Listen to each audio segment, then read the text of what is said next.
Gaafasnan dhufe manni mashkaa dengaddasnan dhufe manni mashkaa dabarfadhee naqee goodaa malkaa yennaan naqu shuraaba miiccatti harka fuudhee miicca shuraabasii achumattaan guutee muraadashii.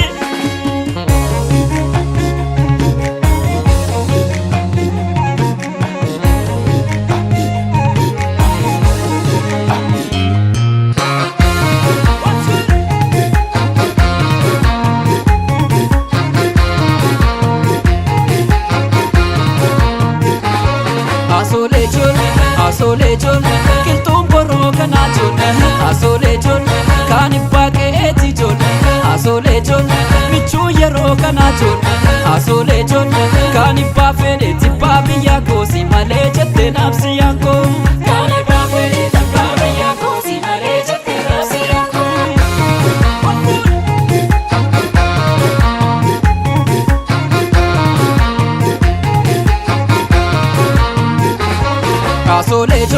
Asolejon, yaa gulantaa kolaajon. Asolejon, ottoon jalaa mureejon. Asolejon, yaa durbaa kuntuutaajon. Asolejon, ottoon jalaa buleessuuf itti koosi malee jetteeruu ittiin koo. Ottoon jalaa buleessuuf itti koosi malee jetteeruu ittiin koo.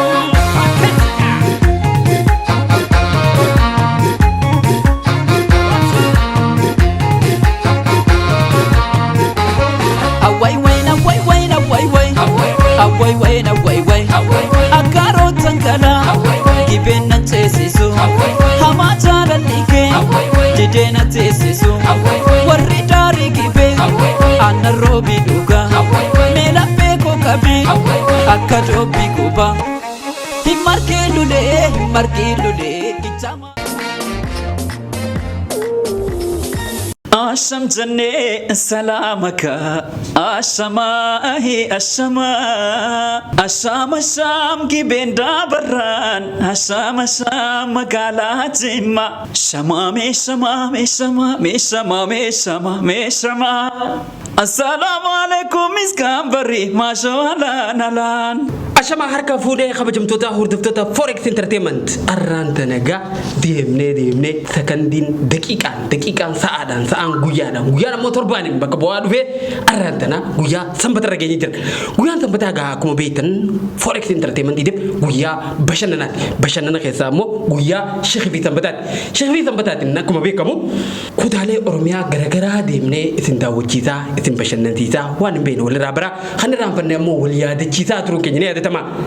Akkuma kutaalee Oromiyaa muraasa naannoonee wantoota achi keessa jiran uummata achi keessa jiran gootawwanii fi seenaalee akkasuma iddoowwan hawwata turizimii ta'an hambaalee seenaa garagaraa isin daawwachiisaa turre. Arraa ammoo naannoonee eessa jirra uffata keenya hoggaa ilaaltan isinuu tilmaamuu dandeessan. Lafa jaalalaa lafa mootii gibee qama ceenee arraantanaa eessa jirra?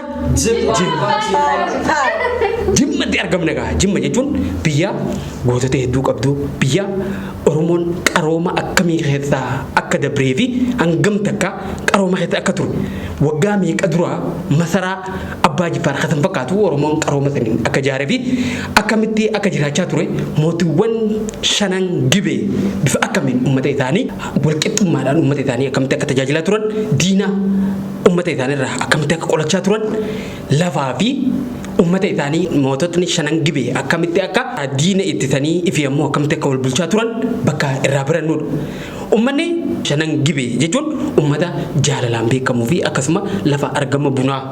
Waa'een Jimma hoggaa kaafne gaa waan dubbanneef innuu miti sagantaa keenya keessatti bal'inaan waa hundaa'u takka lafa keenya aadaa isaanii duudhaa bareedina naanna'u san jiru iddoowwan hawwata turizimii lafa isaanii qabeenya uumamaa maal akka jiru arraan tana bal'inaan kan irraa dubbannu ta'a. Qophii keenya waliin yoo hanga dhumaan wajjin turtan fashiyyatanii waan hedduu irraa barachaa bashannanaa akka nu waliin turtan shakkii takka illee hin qabnu gara tokko illee deemnaa hanga dhumatti faana tura.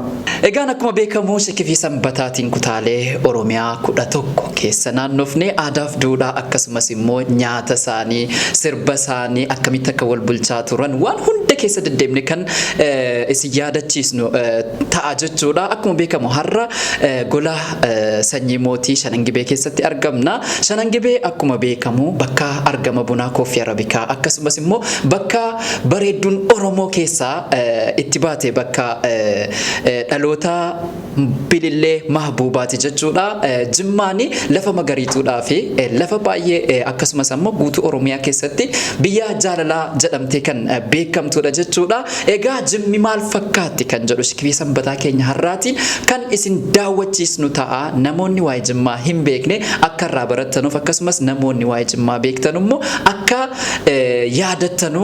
Egaa kabajamtoota keenya yeroo mara namni akkanatti nu miidhaysee akkanatti bifa isin gartan kanaan uffata guutuu osoo ni pinurraa hin hir'isne akkanatti nu babbareechitu ispoonsara teenya yeroo mara tan taate artistii Gaaddisee Shamsuddin mana uffata haadha caayaati jechuudha. Bakka barbaadanitti isin yoon fi ajajattan kan kiraatis ta'ee bitannaadhaaf yoo barbaaddan bakka barbaadanitti Gaaddiseen isiniif qophiidha. Egaa nuti akka isin nu agartan kanatti bareeduudhaaf hello qofa kajachuu ka barbaadanii bilbila zalaa kanarratti Gaaddisee Shamsuddin qunnamaa. Yoom kana qofa manni uffata aadaa haadha caayaa lakkoofsa bilbilaa kana yoo bilbiltan uffata aadaa ammayyaa akkasuma oriijinaala bakka isin barbaadanitti iddoo isin jirtanitti diizaayinaa haarayaa ka ammaan tanaa gosa barbaadaniin ammayyaa akkasuma uffatuma ifiin sammuu san keessa dhufe hunda dalassistee bakka isin jirtanitti isiniif erguuf qophiidha. Wanni isin irraa barbaachisu lakkoofsa bilbilaa as jala jiru kanaan hello jettanii waan barbaadan ajajachuu qofa. Filannoon keessan mana uffata aadaa haadha caayaa haa ta'u. Kaawwaa jabaa. Bismillah, assalatu wassalamu ala rasulillahi sallallahu alaihi wasallam. Qaawwaan jabaa miti rabbitu jabaadha. Waan jabaate hunda rabbi nuuf laaffisu. Rabbiin haajaa keenya hunda nuuf baasu. Waan nun iyyenne hunda rabbi nuuf guutu. Allahumma salli. Sallim ala sayyidina Muhammadin.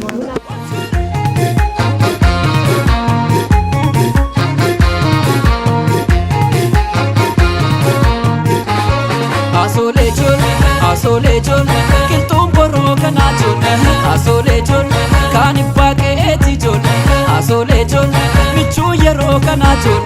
Asole jol, kan baafeeti baabiyyaa koosi malee jettee naabsi yaakoo. Kan baafeeti baabiyyaa koosi malee jettee naabsi yaakoo.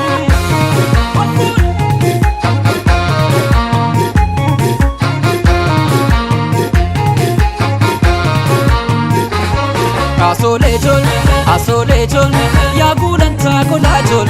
Asole jol, ottoon jalaa muree jol. Asole jol, yaa durbaa kuntuutaa jol.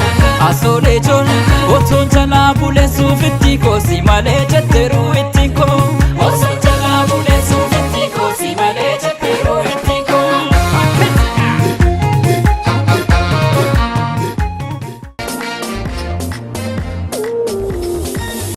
Egaan akkuma beekamu godinni Jimmaa lafa jiituu magariituu akkasumas qabeenya uumamaadhaan kan badhaate jechuudha. Kana malee immoo bakka argama bunaa Koffii Arabikaati. Uummanni Jimmaa horsiise bulaa akkasumas qonnaan bulaa keessatti ammoo buna oomishuudhaan sadarkaa Itoophiyaa keessatti adda durummaadhaan kan beekamtudha. Jimmii kan isiin daangeffamtee argamtu. Kibbaan mootummaa naannoo sabaaf sablammoota uummattoota kibbaa. Kaaba dhihaan godina Iluu Abbaa Booraa. Kaabaan Wallagga dhihaa. Kaaba bahaan ammoo Shawaa dhihaa. Godinni Jimmaa taa'umsa lafaatiin Oromiyaa keessaa godina kibba dhihaatti kan argamtu yoo ta'u, magaala guddoo teessoo Oromiyaa magaala Finfinnee irraa kiiloomeetira 352 fagaattee kan argamtudha. Akka lakkoofsa Itoophiyaatti bara 2007 akka qorannoon ibsetti baay'inni uummata Jimmaa miliyoona 2,485 fi 155 olitti tilmaamama. Jimmaa Abbaa Jifaar mootota Shanangibee jaarraa 18 hanga 19 jalqabaa keessa hundaa'e baay'ee cimaa ture. Yaadannoo mootii Jimmaa Abbaa Jifaar bara 1878 hanga bara 1932tti Jimmi bara mootii Abbaa Jifaar lammaffaa baay'ee cimaa fi badhaadhaa kan turtedha. Kanumaa waliinuu abbaan Jifaar mootummaa isaanii kana giddugala qo'annoo fi amantii islaamaa gochuun carraaqqii bal'aa taasisaa turan. Jimmi mootummaa of dandeesse taatee kan isiin turte hanga bara 1932tti turte. Jimmaa abbaa Jifaar jiddugala daldalaa fi siyaasaa qofa osoo hin taane wiirtuu barnoota islaamaa fi gaanfaa Afrikaa godhachuudhaaf hojiilee gurguddaa har'a addunyaan fakkeenyummaadhaan kan kaastudha. Eenyummaa sabboonummaa sabaa fi amantaan kan wal dhiitu osoo hin taane inumaan daran wal utubee tokkummaa sabarra darbee kan biyyaa mul'isa. Egaa arraantana Jimmaa keessa akka jirru isinitti himnee jira. Jimmaa Abbaa Jifaar jechuun mootummoota shanan gibee keessaa tokko jechuudha. Mootummoonni shanan gibee Limmuu Innaariyaa, Guumaa, Gommaa, Jimmaa Abbaa Jifaarii fi Geeraadha.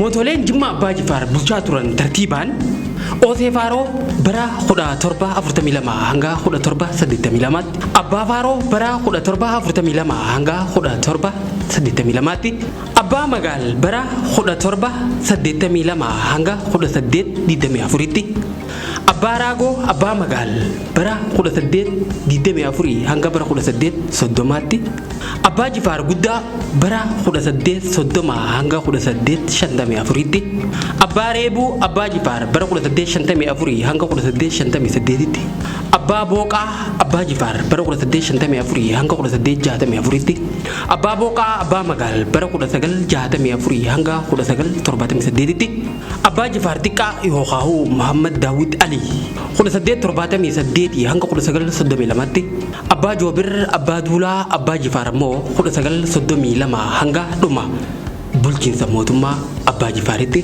bulchaa ture. Mootota kana keessaa kan bulchiinsa mootummaa Abbaa Jifaar jalqaba ijaare mootii Abbaa Jifaar isa guddaadha. Abbaan Raagoo fi Abbaan Jifaar guddaan kan Abbaa Magaali. Abbaan Reebuu ammoo kan Abbaa Jifaar Abbaa Magaali. Ilmaan Abbaa Reebuu yeroo ammaa baay'inaan buuyyootti argaman. Akka aadaa Oromoo Jimmaatitti dhaloota dabrutti ilmi tokko yeroo fuudhuuf deemu abbaan ilmaa warra intalaatitti manguddoo ergata. Manguddoon ergamte tun guyyaa takkatti milkaa'uu fi dhabuu danda'a. Garuu warra intalaatitti deddeebi'anii hanga milkaa'anitti warri manguddoo warra gurbaa deebiidhaan kadhatu. Warri intalaa maatii gurbaa ega qorataniin booda intala isaanii kannuu fi ega murteessan beellama qabatu. Beellamni kun galgala yookaan ganama ta'uu danda'a. Warri gurbaa guyyaa beellamaa san kabajanii warra ganda soddatti argamuun dirqamu. Guyyaan beellamaa kun barcuma ja'ama Oromoota Jimmaa biratti.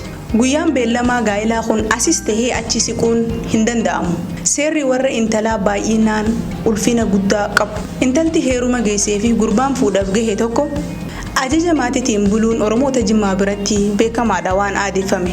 Bu'uura kanaan abbaan ilma isaatii fi manguddoo gandaa fudhatee hara warra ganda soddaa imalu.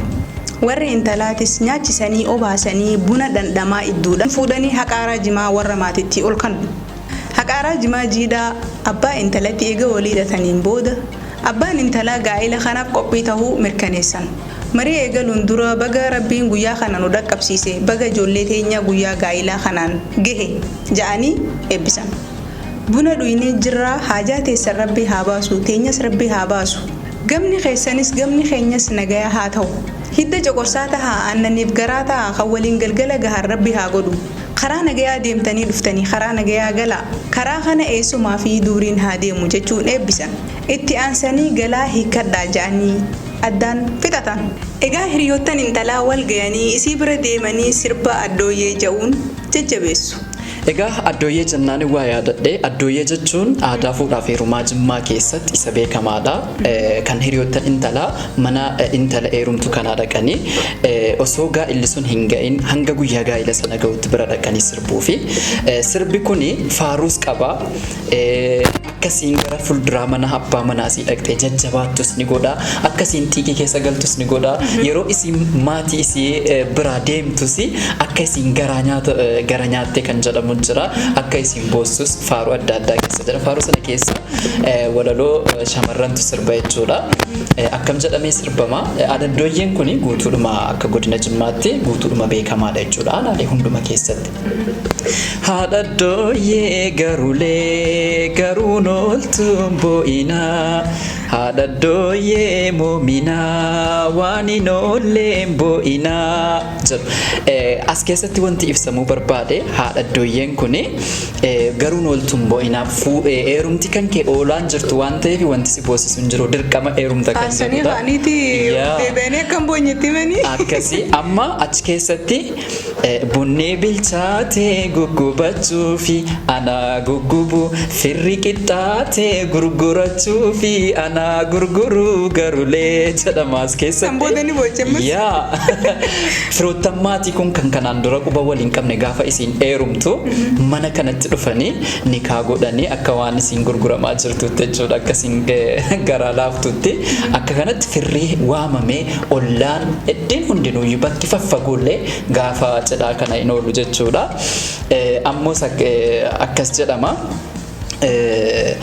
Haadhattiin talaa ni ka dallanti anaa dallanu akka dallantee guddisa cabdee guddiftee dhabdee garuulee garuun ooltuun boo'inaa jedhama. Haatiin talaa hin dallanti guyyaa sanatti sababni isaa intalasii guddisteetti cabdee heerumsiisaa jirti waan ta'eef nikaan haati ilmoo sittaa badan garaan jabaattu waan ta'eef kana keessatti ibsuu jira. Ammoos garaa haadha gurbaatti dhufanii haadhattiin gurbaa ni ka gammaddi anaa gammadu akka gammaddee guddisan cabnee ciiftee argatte garuulee garuun ooltuun boo'inaa jedhama jechuudha. Maaliif qophaa'aadhuma kana argatte waan ta'eef. Hedduu bareedaadha garuu dubartoonni hiriyoonni intala heerumtu hinaaffaa qaban guyyaa sana haruuta cidhaa boo'ichatti jijjiiruudhaaf yaalin isaan godhan kana keessatti. Ammas wanti waan hedduudha walaloon bakka adda addaatti garaagarummaa hedduu qaba waan ta'eef kun paabliik beekamaadha. Kan biraa simbirroo yaa barii shaashaa laftabraamaa barii kaataa barii maal walii taanaa gaafa jedhamu fuudhee heerumti si bori hadha addooyyeen hiriyoottanii si bira bulaniiti sirba kana kan isaan sirbaa oolanu achi booda gaafa barii kana garaa raasuudhaaf jechuudha. Amma barii akkasii arrabsuunis jira jajjabeessuunis jira. Falaxaa qaarxa miimorii alagaa mana ofiitti hafee alagaa gabbarii bulii jedhuuniin mana kee keessatti mana haadhaaf abbaa keessatti akka barbaadde kananiitee jiraachuu dandeessa. Gaafa deemtu immoo haatiniif abbaan isii jechuudha nama haaraadha isiidhaaf inninis nama isiidhaaf haaraadha waan ta'eef kanaafuu dirqama nama sana fakkaatanii buluun akka mana sanaatti osoo hin taane amalaan qabachuu waan akkasitti addooyya jechuun kanarratti kan xiyyeeffatudha jechuudha. Hedduu namatti tola. Gaddaa fi gammachuus keessaa qaba. Egaa kabajamtoota hordoftoota Forex Entertainment qophiin keenya Sheekh Sanbataa ammallee akkuma itti fufetti jira.